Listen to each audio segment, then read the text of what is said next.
തന്നെ സൂക്ഷിക്കണം. അവന്റെ കണ്ണിൽ എന്തോ തീക്ഷ്ണതയോടെ കത്തുന്നു. അവന്റെ വാക്കിന് സൂചിവിനിയുടെ മൂർച്ച. ചാത്തന്മാരുടെ മുഖപ്രസാദം നഷ്ടമായിരിക്കുന്നു. കാരണമറിയാത്തൊരു ഉത്കണ്ഠ എന്റെ മനസ്സിലും വളരുന്നു. പിഴയ്ക്കാത്ത ചുവടുകളുമായി അവൻ ഈ മണ്ണിലേക്ക് നടന്നെത്തിയത് അതൊരു വെറും യാത്രയല്ല. എന്തോ എവിടെയോ ഒരുങ്ങുന്നുണ്ട്.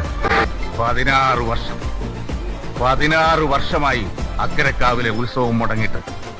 ഇക്കാലം മുഴുവൻ അപ്പനിടം കണ്ണുകൊണ്ട് കണ്ടു കണിമംഗലത്തിന്റെ നാശം. തീർന്നിട്ടില്ല. കോവിലകം നിലംപൊത്തണം. അതിന്റെ താറമാന്തി നിരത്തണ കാഴ്ചയും അപ്പനെ കാണണം.